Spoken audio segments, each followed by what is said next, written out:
Hey, how's it going, guys? Welcome to the BroKen podcast. Woo! Jesus Christ, my phone just fell out. I'm PewDiePie. PewDiePie. And with me is my toasty friend.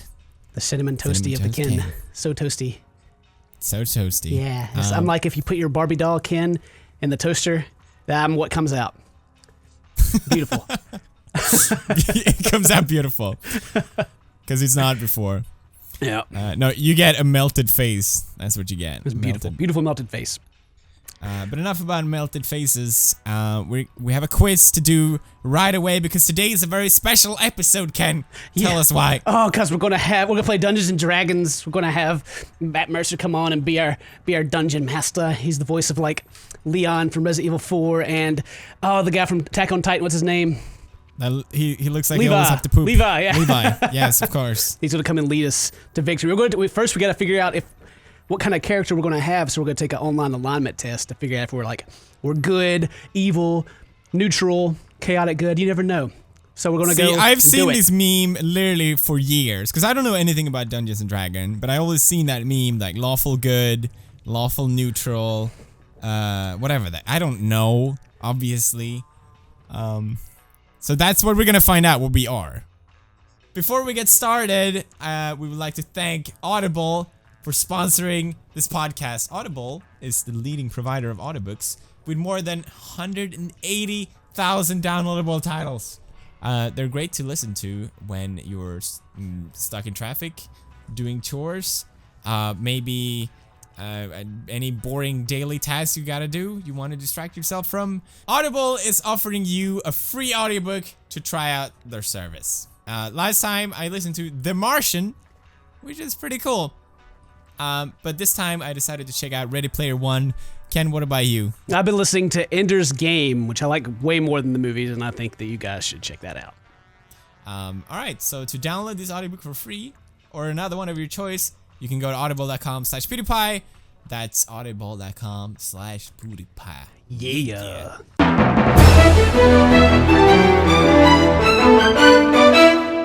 I'm really not too sure what you're going to be since last time we took one of these. You were a hipster, and now I just don't know if I can trust you. I'll be lawful hipster. Don't worry about it. You will. Is that an option?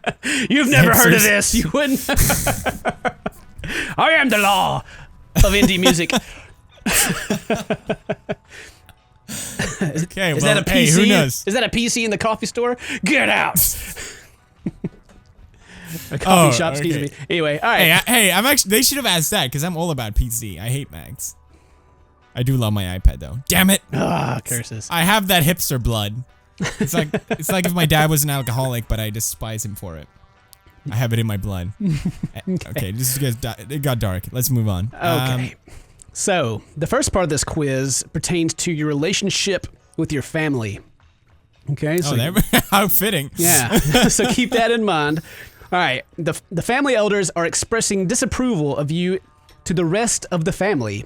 Do you accept the criticism and change your ways, seek compromise with the elders, besmirch the reputation of the elders as you ignore their scorn, or silence the elders any way you can? The elders are basically talking trash about you because you messed up. They're disappointed. We'll link this quiz down in the description if you want to play along and see what you get. I would. You tell me what you would, because I don't know yet. I would have to seek compromise with the elders. But like, come on, guys. I mean, I gotta, this thing. I gotta do it. Get over it. I have an ego problem. Oh yeah. People tell me I'm doing something wrong. Fuck them. I don't care who you are. So you're gonna ignore them? I'm gonna. Yes. Or are you gonna kill them and silence them? That's the third option. Is that what besmich is? Besmich.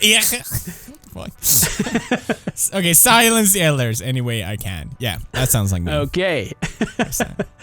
Let's see. Yeah. What's the next one? I'll read the next one. Would you give up a promising career to aid the family in time of need? Felix, would you give up YouTube to go visit your grandpa in the hospital while he's dying? Nope. You can't formulate. I pick there's like in a heartbeat, yes, with some reluctance, only if I was be able to return to my career soon, or no. I pick only if I was able to return to my career soon. Yeah. I'm not going to stay there for long, but I'll go.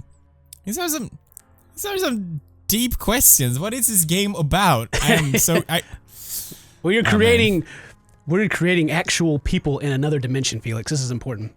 Oh, okay. Okay, would you betray a family member to advance your own career? What? Betray? How do you betray your family members about your career? Maybe you could like. Did they have the same job? Maybe pull a prank on them for a YouTube video and it embarrasses them. Oh, that's a good. That was a good. Prank on. I hate prank videos, so no, I'm not gonna do that. I think I'd resist the temptation. I'd resist the temptation. I have very little integrity, but there goes the line. I'm not gonna do something weird with my family. That's just strange. Oh, this is a long quiz. Actually, we should hurry it up. Okay, do you respect the leaders of your family? What are you talking about? I am the leader of this family. This family. What kind of question is this? Let's see. I'm just gonna pick they're out of touch with my life. How about that? Well, one of them is they're out of touch with reality. They're just crazy. I wouldn't really feel like they're out of touch with my life, but that's the closest one I get. Yeah. Yeah. I don't know. If your family had arranged your marriage to someone loathsome, what would you do? What the fuck is wrong with my family? What is with all these family questions? That's what this whole thing is about. The next one's relationship to friends. Is D&D's fucking Sims? I don't understand. I would flee. If you have an arranged marriage with someone loathsome, well, this raises so many questions. Are they rich? I'd marry rich. I mean, if they're loathsome but rich, you'd be okay with it. What does loathsome mean? Like terrible. Like you loathe them. How? You hate them. Oh, if I hate them. Oh. Well, then I could kind of be like that guy from Married with Children and just hate my family. Yeah. Al Bundy or whatever. Yeah, you just sit on the couch, put your hands in your pants. Yeah, and just hate my family. Okay. So as long as I can sit on my couch and put my hand down my pants, I don't care. So what option would you pick? Agree by hiding your reluctance?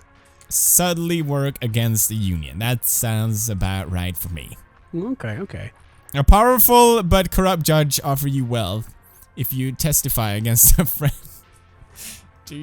Well, this is the relationship to friends section. So, okay. So you can be wealthy if you testify against a friend. That doesn't say if he's actually guilty or not, and you know it. It's just testify against him. Yeah, I believe in justice. Oh, I'm gonna be justice person.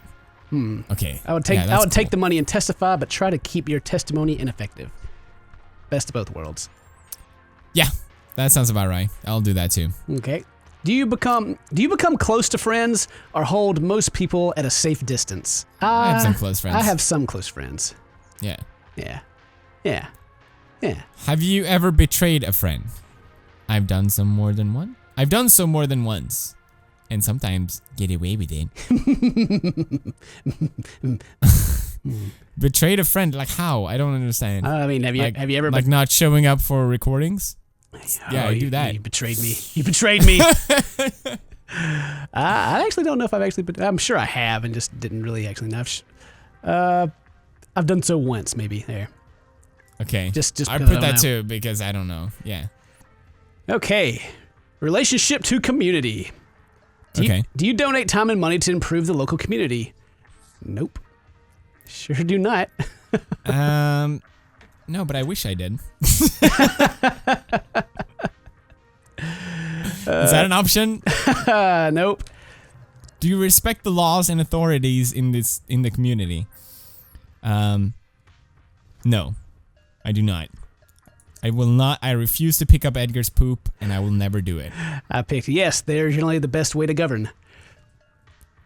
I hate. Yeah. Okay. Let's not get political. Do members of the community shun, avoid, or mock you? No, they love me. No, I'm pretty normal, so they don't really do anything. Relationship to king and country. Your country is racked, and with your country is racked with famine. Would you? I don't know what famine is. Everyone's starving. I like steal as much food as possible, then sell it back to the community at a high price. No, I share my food. You share your food? Yeah. My food. Stealing it. Alright. If offered enough money, would you slip a poison into your king's drink? Yes, if I thought I'd get away with it. Why would I do that? This is so loose. Do you accept a noble's right to treat... Wait, I can't even read. My contacts are blurring up. Do you accept a noble's right to treat badly the serfs who work under his land? Work on his land. So he's treating people bad. Are you okay with that? Is serfs slaves? The peasants and whatnot. Oh, nice. Yeah. Because sometimes only fear will motivate them. Bam. Medieval times. You have accidentally committed a crime, do you? Hide your involvement, lying if you have to. Yeah, sounds about right. If guilty, would you confess to a crime? No, I'd make them prove my guilt. Damn it! I'm not copying. I am just reading slowly. Would you express a revolutionary political opinion if threatened with punishment? Or revolutionary? No, I don't care. All right, the last section here. Thoughts on business and the economy. All right. What is the best use of wealth? To not stay on top, but keep others from climbing to your level. Would you like use your money to like screw other people? Sounds like a better reason. I like to provide the needs of friends and family. Maybe I don't know.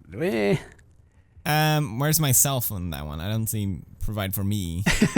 Well, that's to stay on top of the heap yourself, I guess. There we go. When confronted by beggars, do you... I give moderately. Yep. I ignore them as I walk by. Okay, submit. Submit. I'm excited. What am I? Wow.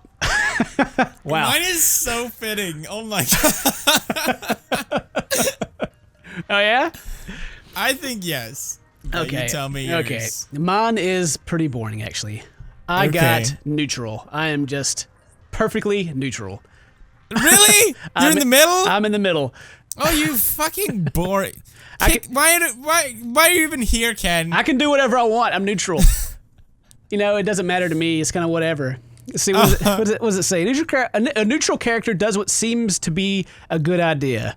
She doesn't feel strongly one way. Yeah, it doesn't feel strongly one way or other when it comes to good versus evil, law versus chaos. Most neutrality is a lack of conviction or bias rather than a commitment to neutrality. So it's not my problem. It's just whatever. You deal with it. It sounds like you're an asshole, Ken. I'm just, you know, if it's a good deal, I'll take it. But if it's not, whatever. So I got neutral too, though. Oh! I think you drew... No. I think you drew me into the neutral cave. It's addictive, right? I just pulled you in. Like I think you did, but I'm neutral evil. Neutral evil. Yeah. So you're just a little on the evil side. Yep. A neutral villain does whatever she can get away with. She is out for herself, pure and simple.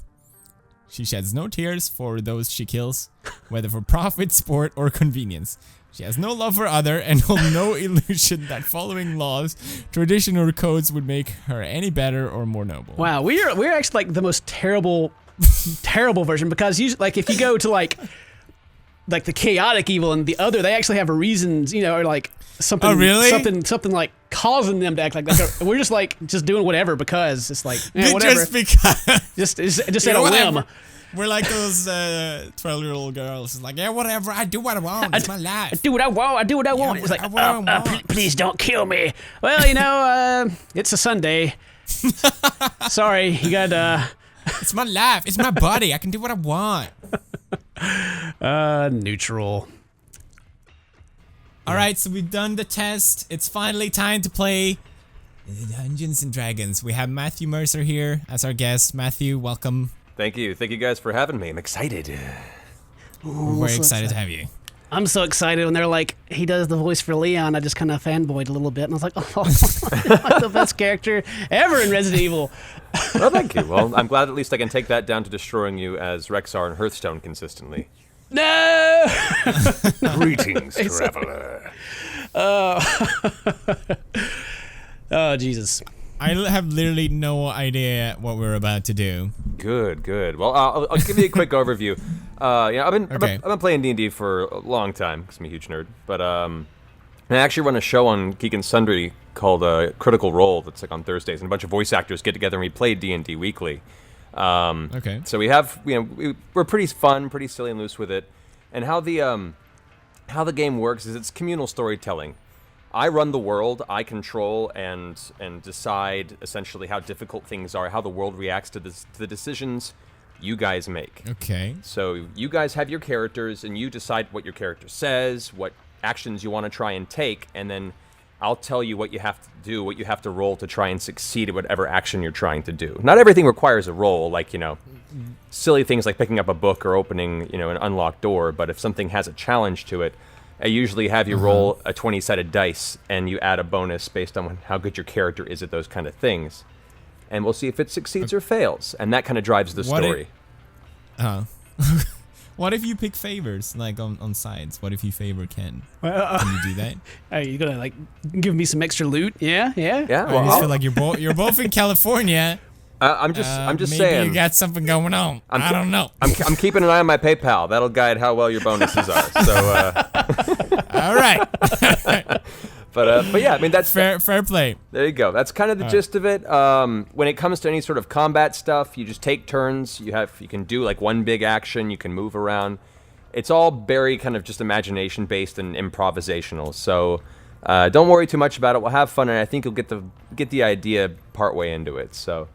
Okay. I guess to start that off, let's get some of these characters situated. Now, I had All right. I'd given you guys a list of races and classes, and it looks like Felix chose to be a gnome sorcerer.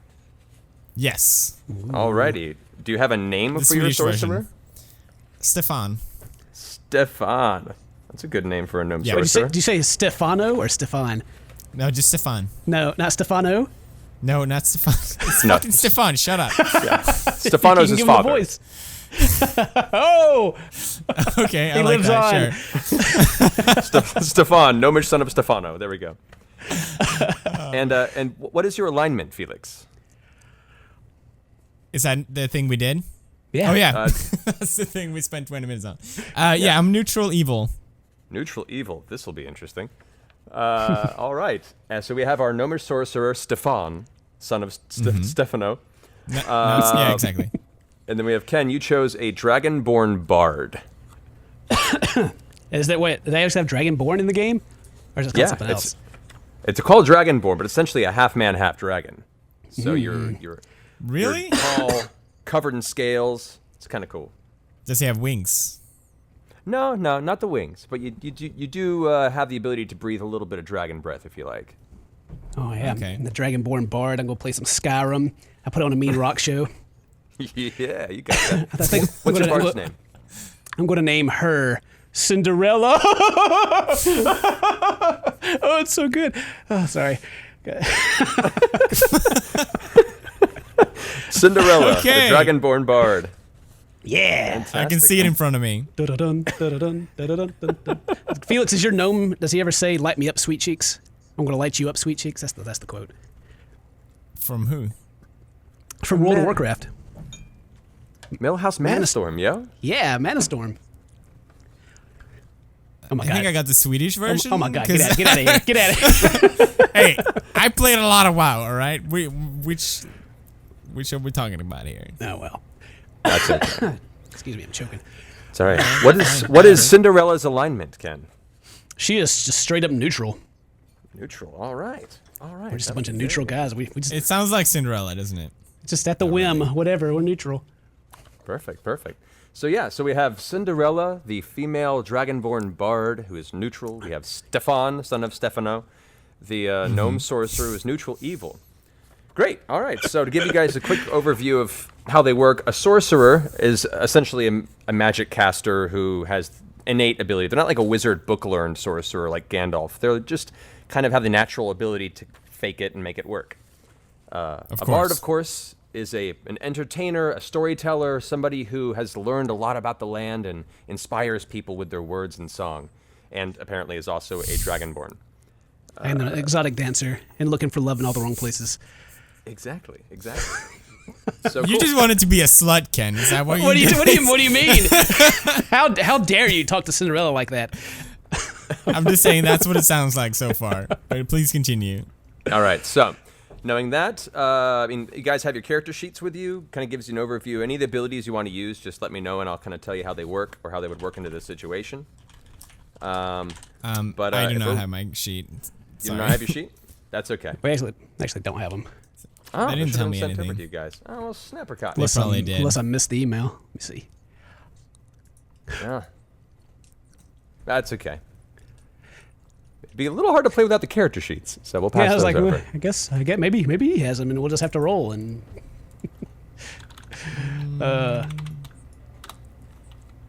it's so long. That's literally what Brad said. He's like, how can you play D&D not 3 hours? That's the challenge, and I'm gonna make it work. Don't worry. Yeah. For the main bit, for the main things you want to remember, like for Stefan, you're a sorcerer, so you're gonna be like, you got your firebolt ability. If you want to shoot a little fireball, you got an acid arrow. You can only cast those spells certain times per day. On the other sheet, it'll tell you. But if you want to do something, Wait, it doesn't say acid arrow. yeah, just look at something on there. If you're like, I want to do that, I'll tell you. There if it you is. can It's do level it. 2. Okay, all right. That sounds right. good. Cool. So let's go ahead and jump in, and we'll figure it out from there. Yeah. Right. Alrighty. We begin our journey in the seedy swamp town of Kulan, a humid and miserable cluster of feuding trade lords, eager lowlifes, and all sorts of general undesirables. The law is kept by a sort of merchant police, trained mercenaries that line their pockets with the gold of the highest bidder, and whoever holds the most gold makes the law. Here, a central bazaar calls most folks out into the daylight, and they return to the drunken sanctity of the taverns upon sundown, as many a wandering beast can be seen slinking through the swamps under cover of night. You two have only recently arrived here in Kulan not 2 weeks ago, hearing rumors of fast money and opportunity. Unfortunately, thus far you've only managed to find untrusting looks in the occasional bottom of a dirty pint glass. As you two are wandering out of the nearby bar, you glance sidelong down an alleyway to see one of the few patrons you've found and liked in this town. A dwarven aristocrat by the name of Kalim. You can make out his well-groomed burgundy hair and braided beard in the low light, as he paces back and forth by himself, a look of worry on his normally jovial face. So you two are now standing on the street, looking down into this dark alleyway where you see this dwarf pacing back and forth hurriedly on his own, seemingly face crunched up. What do you want to do? Now we get to talk again. That was so much butter in my ears. It's just. I have an idea what I want to do. But, What do you want to do? What do you want to do? Do you want I feel like, as a fellow... Do you think you should ask him what's wrong? Maybe, since we know the guy? I feel like, as a fellow gnome, as a fellow tiny creature, we'd get along. And I feel like I can persuade him into giving me money, because that's why I'm here, right? You going right there? First thing, you gonna try to derail openly? Yeah, go ahead and try. Yeah, see if you can. All right, so you begin to walk down the alleyway towards this dwarven individual, and his eyes look over towards you. How do you open up the conversation? Go ahead, Felix. This I'll is your show. I'll pretend that I'm his cousin. But how's it gonna work? He already knows you. He already knows me? Is that what he said? I'm sorry, I missed that. Yeah, sorry. you know the guy. You guys have met before. He's like one of the few nice people you've met in this town. Yeah, Oh, okay. he's our friend, and you're like trying to steal his money and act like you're his cousin. First thing. Oh, hey, rich guy. Hey, I'm neutral evil. Come on. I thought that was the point. Okay, well, I'll let you go ahead then. I'll just back off for now. I'm just call out to him and greet him like normal, like a normal person would. How do you lap greet him? dance, nothing. What was his name? I forgot already. Kalim? Kalim, yes. I guess I'll just walk up to him. Oh, Kalim, you look worried. What's wrong? Oh. He turns to you, his eyes quick flashing with a sudden bit of surprise and mild frustration. Hey, what are you doing here? Begone from my sight lest you want this fist up your arse. And as he kind of gives you this threat, you notice he looks half-hearted in his threat, and his eyes keep darting back and forth in the alley with a sudden look of worry and fear. Oh, Kaleem, you really know how I like it. But I'm just. You look worried. What's wrong? Tell me what's wrong, please. He calms himself a minute, clutches the front of his robes, and you look and see his bejeweled fingers and a little bit of the night light. He says, Look, I meant no offense, but I'm sorry, Cinderella, this is not the time. I'm meeting a business associate, and I promised I'd come alone. So please, look, I'll pay you 50 gold to just walk away. Oh. Well, that's all you had to say, Kaleem. But I mean, I'll leave you alone if you want. But I mean, if you need help with anything, you can always come to me. Kisses. Stefan, are you doing anything? Well, Kaleem, how about you give me 40 of the gold and give Cinderella 10, because we're small fellows and we should look after each other. Don't make me use my suggestion, okay? You get out of here. As Stefan steps out of the shadows, making this offer to Kaleem, Kaleem goes, two of you! Okay, this is not good. All right. I'll be happy to divide the gold between you two. I just need you to leave me. And as he finishes that phrase, you look across the way at one of the alleyways that links to this kind of intersection, and two hooded figures have now stepped out of the darkness. Seemingly a man and a woman, their sallow features are difficult to discern from beneath their hooded cloaks, but they walk with the purpose of monks, and it's difficult to read their disposition. As they take a few steps, Kaleem freezes in place. You can see he picks up the sound and knows exactly how this circumstance is now shifting. He looks at the two of you. Oh, goodness me. At this point, the two figures step forward a little closer. The man, speaking up, Kaleem, the agreement was to be alone.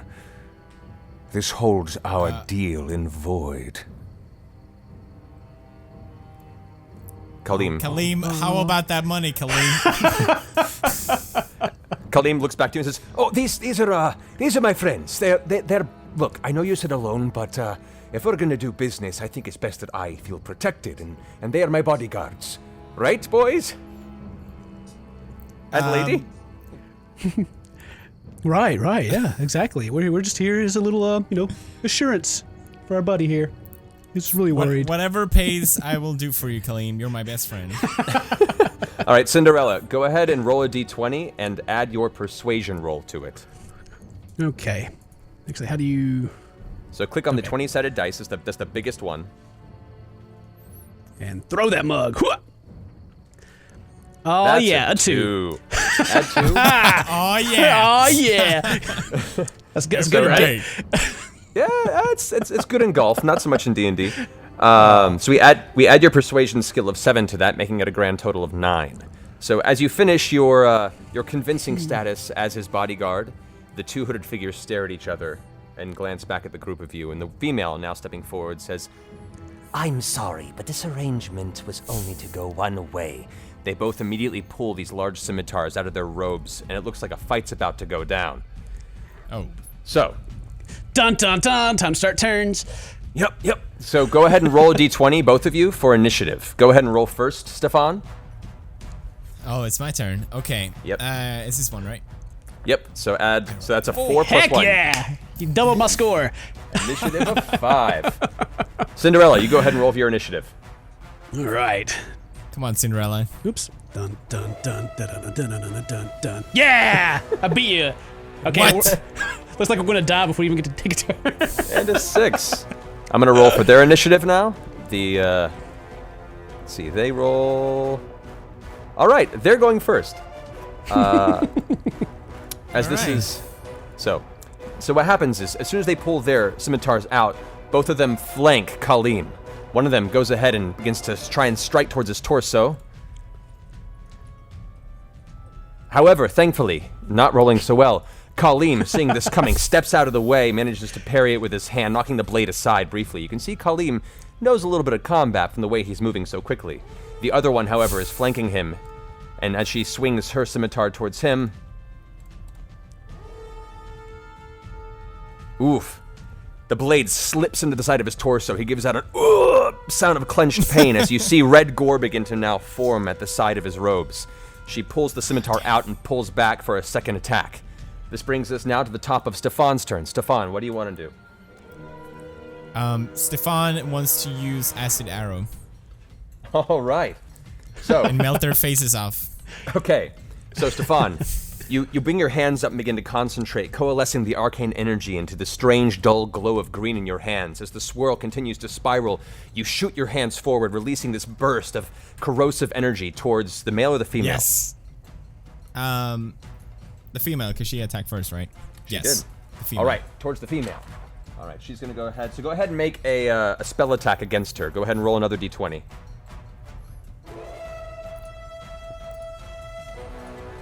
Oh, shit. One more time. Okay. Gonna clear. That's a terrible excuse. Oh, but no. A critical fail.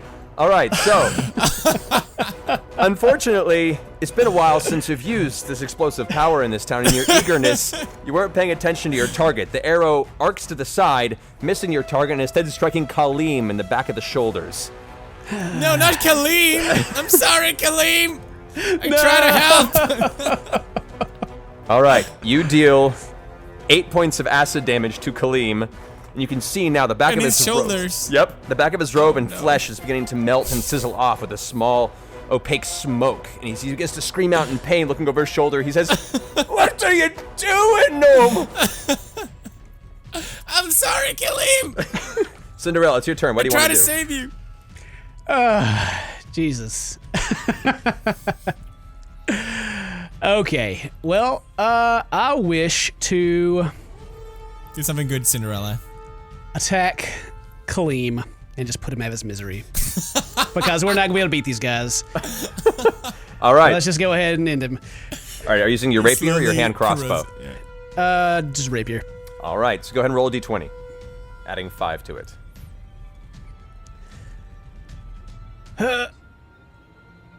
Two. I'm gonna miss. Now he's gonna be like, "What are you doing?" So, and even trying to put him out of his misery, you manage to pierce him with the rapier because he's not moving, but you don't reach any vital organs. So now you're just adding more pain to his slowly sizzling misery. Kaleem! I'm sorry, Kaleem. We just wanted to help. We just can't do. Go I'm ahead. so sorry. We got you attacked, and now we're torching you to death. Oh. Kaleem, now slowly bleeding out, is going to attempt to try and make a strike with his fists towards one of the assailants. He strikes firm. His fist reaches out and slams into the fist of the woman who's right in front of him, dealing 9 points of damage as his fist streaks through the air with the speed you didn't imagine of a dwarf that size. The impact cracks bone, and you can see her thrown off her feet to the ground. She's looking pretty rough on the ground already, but not quite as rough as Kaleem, who is currently both multi-stabbed and melting because of acid. Bringing us back to the top of the combat round, we're going to go ahead and have the female get up. She's now wounded. She's going to attempt to attack you, Stefan, as you're the one who tried to shoot her with the acid arrow. She comes at you with her scimitar, arcing it in the air and screaming a battle cry. That is a 6 plus 5. That is an 11. Unfortunately, your armor class is 11. So the scimitar just manages to hit the front of your shoulder. Not a full blow, but enough to do some damage. Dealing a grand total of 4 points of damage to you, because that adds her strength to that. So go ahead and mark on your sheet, or mark somewhere that you will have taken 4 points of damage from your total of 19. You're now at 15 hit points. Okay. The male hooded figure now is going to attempt to finish the job that apparently you guys couldn't, and is going to take an attack against Kaleem. This Oh, Jesus. is a success. Oh, no. And with that 6 final damage, you can see a clean swing of his blade clips off the head of Kaleem, which lifts into the air, rolling to the ground. He is no longer in horrible, burning, arcane pain. His life is null and void. He's in a better place now. I think so. However, you two are not, as you're now in an alleyway fighting 2 cloaked figures. Stefan, you're up. What do you want to do? I would like to try the acid arrow again. Okay, all right. This is your second and only use of the acid arrow for the day, by the way. Once you've used this, you have no more acid arrows. I believe at the acid arrow. Okay, cool. That Yes. does hit. That does hit. So go ahead and roll 4d4 damage. So go back to the dice page and click on the 4-sided dice, the pyramid-looking one, 4 times, and then throw. Which from On the far left. Okay. How many times? 4. Get 4 of those ready. 4d4. Wait. Oh. Okay. There we go. Oh, and with that, you coalesce your arcane energy into one more greenish spiral. You fire it forward, this time hitting true. As she turns towards Yes! you, lifting her blade to try and bring it down to cleave you in two, the acid arrow streaks and slams her in the throat and chest area. You see her reach up instinctually, trying to scream, but she can't make any noise because all the flesh on her throat is currently dissolving. Nice. Clutching herself in pain, she doubles over and falls to the ground, looking to finally meet her maker as well. Not far behind Kaleem. They just melt into a pool together. Exactly, holding each other, cradling softly. All right, Cinderella, you're up. Well, my plan to try to play off that this is a bounty on his head and we were just trying to do it is probably not going to work now since you just melted dude's friend. Unfortunately. You should have told me about this plan, Cinderella. Well, I can't really just, affect your choices like that right now. So I guess we'll just, let's attack, what do I got? Let's hand crossbow the other guy. All right, go for it. Go ahead and roll a d20. All right. Hooray. There we go. All right, so you, putting your rapier as a quick sheath, you pull out your hand crossbow, which already has a bolt locked into it. As you fire with that normal thunk sound, the bolt strikes true, slamming into his shoulder. You can see him release the breath from his lungs as the impact causes him to now have a hard time breathing. He's looking a little rough. So that completes your turn.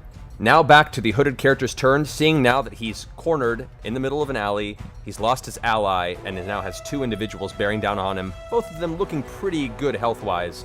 He decides, This is not my time. This is not where I fall.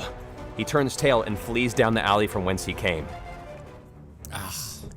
Do you guys want to give chase? Oh. What can we do? Can we do a spell? You can attempt to right now, quickly, as he's turning around and leaping down the alley. What do you want to try and do? Well, if I can hand crossbow again, I'll do that.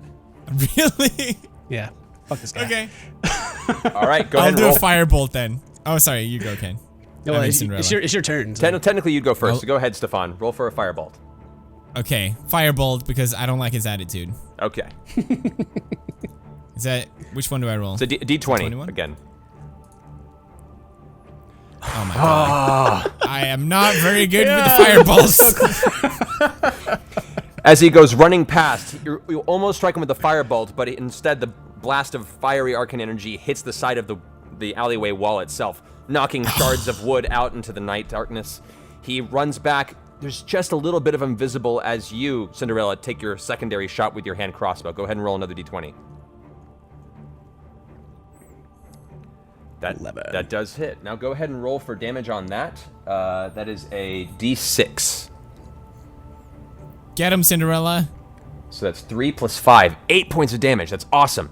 It actually slams into the back of his thigh, clipping his calf, and you can see he now starts hobbling forward into the alleyway. He screams out in pain, but is intent on his destination as he continues running or hobbling with his turn. So now he's out of sight, but he's further down the alley. Do you guys want to give chase? Give chase. All right, well. I want to finish him off. Felix, you give chase. I'll stay at the scene here and see if Kaleem is still breathing. No, he's dead. Never mind. His head's gone. You give chase. That guy's no get away. Go get him. I'll stay and investigate the area. Okay. I want to shoot him with the light. Okay. So, as you're running into the alleyway, you can see him. He's about 30 feet ahead of you, and it's going to a heavy chase. You're running, you're breathing hard. The shadow of night itself keeps most of this area very difficult to see. As you're pushing around, trying to keep up to him, you release your light spell, which essentially, while doing no damage, it causes the back of his cloak to burst forth in very bright, vibrant light, making him a beacon. He now looks at his shoulders and his hands, now giving off this bright light, and yelps in panic and frustration as his means of stealthily getting away are very much ruined. You manage to see him dart off towards a building 30 feet ahead and slam a door behind him. So I will obviously shoot him with a firebolt. Oh, he's inside of a building now. You can't just shoot him.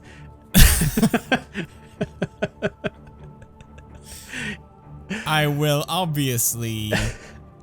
I feel like this is when I should have used it. I don't know. Just you can keep chasing him if you want to. Okay, I'll keep chasing him. Okay, as you head to the doorway that he slammed behind him, you go and attempt to move it, but the door is very definitively locked, and you could hear him locking it from the other side. Going back to Kaleem, to where Kaleem is, Cinderella, the pool of Kaleem. Are you rifling through his stuff now? Is that what you're doing? We're looking for the gold. Is there anything left of the other person? Okay. The female monk? You go ahead and you check her body. You find roughly 125 gold pieces on her, so you can write that down somewhere. Okay. You find the scimitar, if you were so bold as to take that and use that, although your rapier works pretty well for you. And you do find a set of lockpicks on her person. Any identifiable things, like where they're from or anything like that?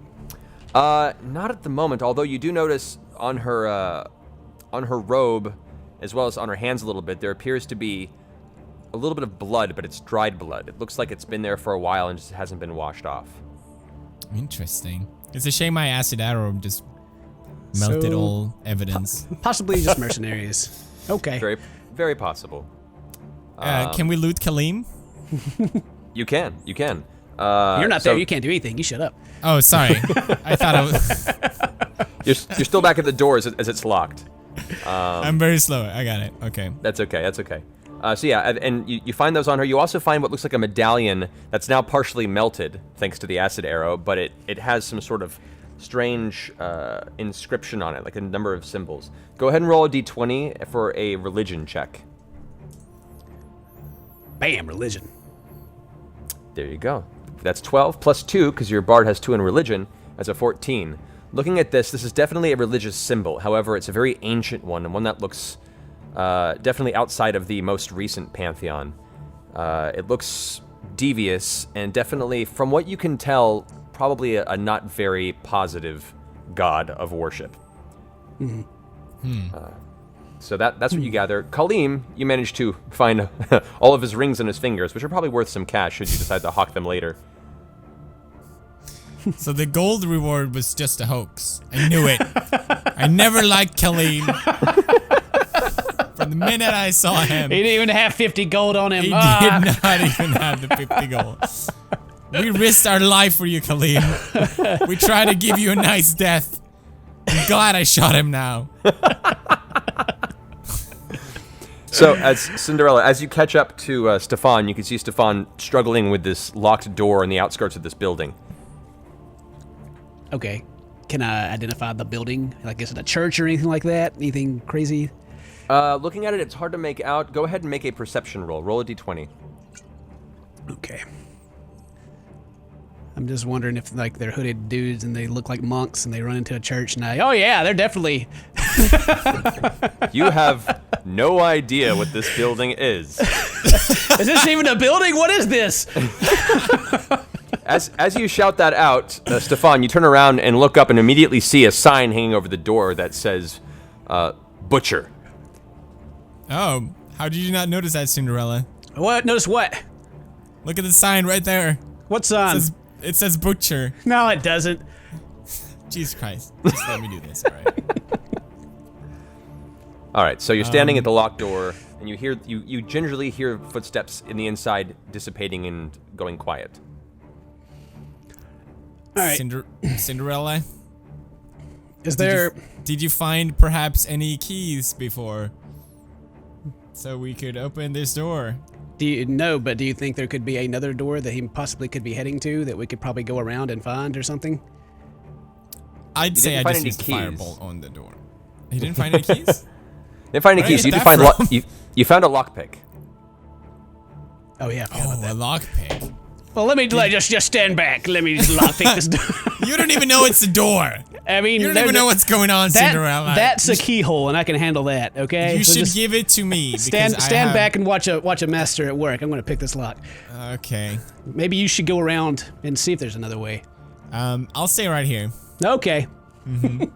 All right, so as you clear out the area a bit, you take your lockpick and you begin to jimmy this series of small tumblers on the inside of the wall. Go ahead and make a lockpicking check. So roll a d20, and we're going to go ahead and add your dexterity to that, which is 3. Dang! All right. I can handle a Good lot. job, Cinderella. Batman. So don't even break a sweat. The door clicks and opens up into a dark interior. As you both step inside, the smell of what can only be described as somewhat spoiled meat hits your nose immediately. The room itself is pitch black. Do you have that light spell still? I already used it, Ken. I can't be bothered to do it again. Actually, light spell you can do an infinite number of times. Yeah, I know. Okay, I'll do a light spell in rainbow color. Okay. A very Specific. beautiful array of rainbow colors streaks across the room. You can now see, indeed, this is a butcher shop. There is a large... A fabulous butcher shop now. Dead unicorns everywhere. Indeed. All right, so you look throughout the room, and glancing about, you can see there's the giant butcher block. There is dried and caked blood on that. There are a number of large animal carcasses that are currently hanging from the ceiling. What you also notice glancing about to the far end of the building is there is a small rug, a hide that normally serves as a rug on the ground that is slightly off kilter on what looks to be a trap door on the floor. Is there? Oh well, I guess I'll just ask because we're looking around. Is there any not butcher blood, like blood that we can notice that's leading to this door? Like they went down there. You actually smart move. do notice that there are a number of streaks, drag marks across the ground where a number of these bloody streaks are pooling and then disappearing beneath this trapdoor. Sweet. Let's try to open it. Well, wait. Do we need to check for traps in this story? I don't know. You can if you want to. I better. Okay. Felix, if we roll a 1, you know. But, wait, Cinderella, wait up. We need to check for traps. Are you gonna check for it? I need to you're- check for a trap. You're right because this injured dude that's running away from us probably set a trap. He probably set a trap. That's what I said, yes.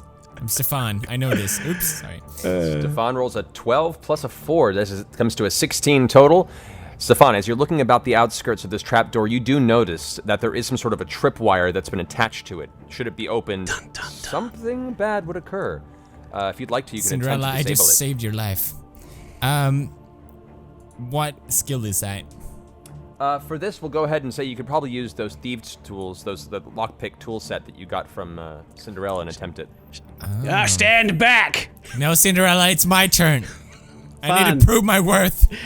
Here, go ahead. Thanks, I'm Cinderella. gonna step back a safe distance. All right. I'm small, so it's easy for me to get in and fiddle with things. All right, go ahead and roll for it. All right, 20? D20, yeah. Yeah, most everything's 20. Oh. All right, and with that, we rolled a 13. Adding your 13. dexterity to that, it's a 14. You manage to just find where the tripwire is attached, and you pull it out from its taut position safely, set it aside, and open the trap door without hindrance. And what you can see now appears to be 2 small explosives that were set on the sides of the trap door that are now inert. Whew. Cinderella, you should thank me. I think you should thank me for bringing that up. Cinderella, you have a problem. You need to say thank you. I just saved your life, Cinderella. Oh well. This might change what happens in the future. We'll see. Okay, whatever. All right, so you guys head down into this subterranean area. There's a number of wooden steps that lead you into a darkened cavern interior. The smell immediately hits you. As the butcher's room had that kind of old meat smell, now you're hit with an aggressive scent of wet, sulfurous earth. The tunnel that this leads down into is about 10 feet wide and 7 feet tall. Continues to wind for a bit. If I could have both of you guys roll a perception check. Stefan first. 6. All right, and Cinderella, go ahead and roll a d20 as well. Oh. There we go. 8. So, 18.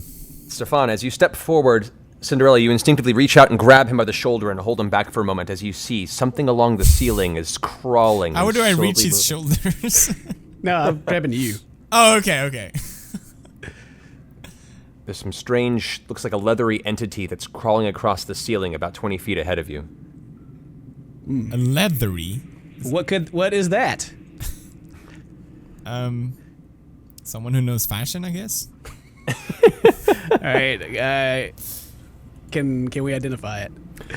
All right, go ahead and roll a nature check. It's a D20. Yeah. Oh, no. It's Don't worry, Ken. I have a plan. all right. Tell me. Sorry. Stefan, you go Okay, ahead and roll oh. as well. Okay. Really? 1? Seriously? My rolls have just been awful this entire time. Did someone set some weights on this so we can roll it?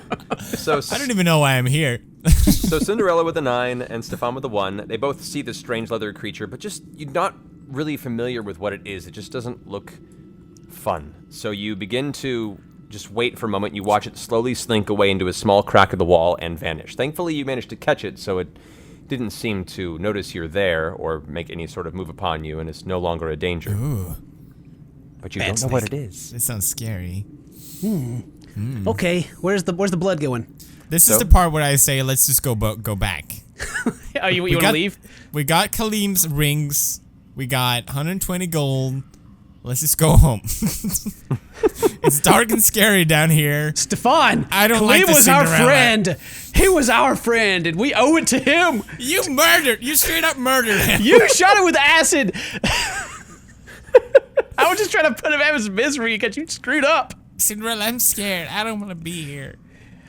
Suck it up. Suck it up. Can I go on your back at least? See, you want to leave? That's just like a gnome. That's just like a gnome. What? How dare you offend my race? Okay, can I cast a rainbow spell to make the situation a little nicer? You can. You cast your light spell in an array of beautiful colors, lighting up the tunnel. It also shows Great. to you that as it curves around the right ahead of you, it begins to open into a very, very large chamber. Ooh. Did that make you feel better? Your rainbows?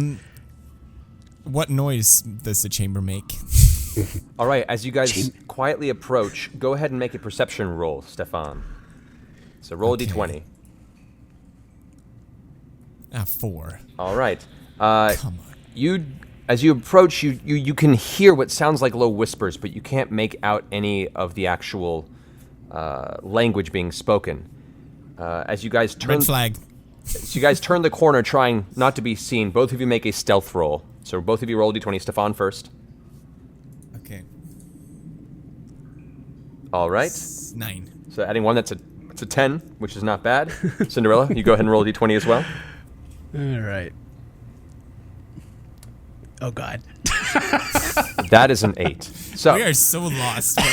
so Hey, guys. I don't know what's going on. I'm just here in this rainbow cave. as you guys not so quietly turn the corner with this vibrant, bright rainbow light expelling from the front of Stefan's quarterstaff, you enter this large stone chamber, a dull blue flickering light emanating from a number of braziers around the floor. The ceiling arches up about 50 feet high, and the stonework is ancient, carved smooth, and occasionally housing a runic symbol of some kind. In the center of the chamber is an altar of black marble surrounded by 3 cloaked figures, one of which towers largely above the others. Atop this altar lies another dwarf, bound and stripped of their clothing and armor, with a blade currently placed into their sternum. Blood is freshly pouring from the wound in this dwarf's chest. The large figure pulls its hood back, and you can see what looks like a snarling ogre face, standing about 12 to 13 feet tall. Its head is bulbous and mutated, like some sort of pulsating creature has taken root on the right side of its face. Its eyes belie unnatural intelligence for its kind, and it seems to have noticed your arrival. It turns towards you, as do the other cloaked figures, and it says in this loud, angry, booming voice, You dare interrupt our sacred gifting ceremony? I will know your names and intent so we might whisper them to the silent screamer and crush your memory on this world. And with that, we will leave this game on a cliffhanger. Dun dun dun. No, are you serious? I was so into it. I know. Well, we only had a short time to play, but we'll pick it up in a future one. I like how you're laughing about the stabbed gnome that's bleeding. He's stabbed. Hey, he's playing. Hey, I hate gnomes. What can I say? I'm Stefan. All right, so it looks like we'll have to end it there. What a cliffhanger. What a cliffhanger. Blood for the blood god, dude. Blood for the blood god. I must know what's gonna happen. Matthew, thank you so much for coming on. This was a blast. My Hopefully pleasure. we can continue. Matthew, is there anything you want to plug before we leave? Yeah. If you guys want to follow me on Twitter, I'm at Matthew Mercer. You can do my voice acting adventures there. And every Thursday night at 7 p.m. Pacific Standard Time, I Dungeon Master for a bunch of other voice actors for a show called Critical Role that is on Geek and Sundry's Twitch stream. You can see the episodes after the fact on Geek and Sundry's website, but every Thursday, 7 to 10 p.m. Pacific, we play live, a bunch of silly good times, just like you heard on this podcast. So come check it out. All right, that's awesome. We'll link to that in the description. Thanks again for coming on. We're gonna end it as we are trying to make a thing, I guess, where we high five. Matthew, you're not on camera, but I have a feeling you'll figure this out. I'll find a way, don't worry. It's the Matrix. It's just your mind is the limit. Precisely. Okay, are you ready? Yeah. I'm ready. You ready? I'm ready. All right. Thanks for watching this episode, guys. Leave a like if you enjoyed, and see you in the next one. And a high five! Yeah! Yeah! I feel it! It's right there in the cockles. I don't know. I'm raising the roof. Okay.